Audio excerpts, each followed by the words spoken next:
Hey, what's up mga kaberni? Kamusta kayong lahat? Last time po may ginawa tayong video patungkol po doon sa mga dapat nyo pong pag-aralan, no? Or paghandaan in terms of the qualifying process para po sa maintenance training program. At nabanggit nga po natin doon ang patungkol sa theoretical. And ngayon, pag-usapan po natin somehow in details kung ano ba yung mga dapat nyo pong paghandaan in terms of the theoretical exam na proseso nga po ng qualifying para sa MTP. So sa exam po, again, nabanggit ko na rin po ito dati, na iba-iba po yung number of items, no? Maaring 50 items, maaring 100 items, or more than pa po dun sa 100. Depende rin syempre sa company. And madalas po or malimit, ito po ay time constraint. Ibig sabihin, meron pong time limit para matapos natin or makompleto po natin yung exam. So mga dapat nyo pong pag-aralan dyan, kasama dyan syempre aircraft systems, tools pa rin po, no? Tools familiarization, kasi nga po importante talaga yan. Yung mga aircraft documents and manuals po, kasama rin po yan sa mga posibleng itanong sa inyo. Theory of flight, syempre, laging nandyan yan.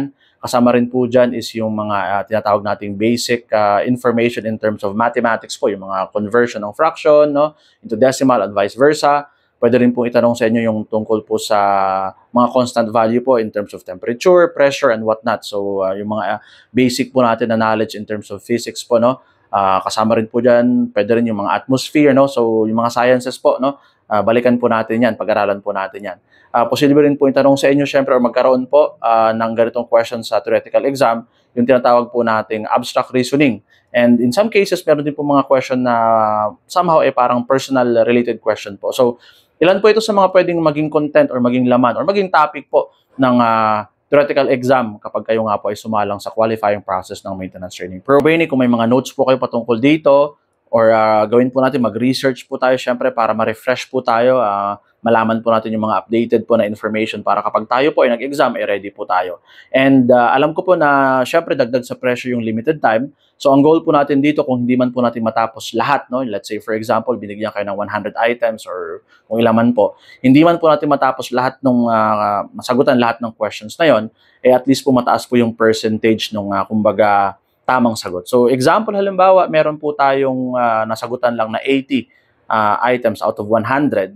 At least po sa 80, makakuha po kayo ng mataas na score. Kasi minsan, halimbawang natapos mo nga 100 pero mababa naman yung score na nakuha mo. So hindi rin po siya, kumbaga, worth it. Mas maganda pa rin, no, na hindi man matapos, mataas pa rin po yung percentage na nakuha natin. Pero kung matapos natin, syempre, the better po. So basahin natin ng maayos yung mga tanong kasi madalas din po, based na rin on my experience, is sa comprehension po tayo nadadali. Maaring alam natin yung sagot, pero nalilito tayo dahil mali po yung pagkakaintindi natin dun sa tanong. Kaya naman, comprehension po is the key.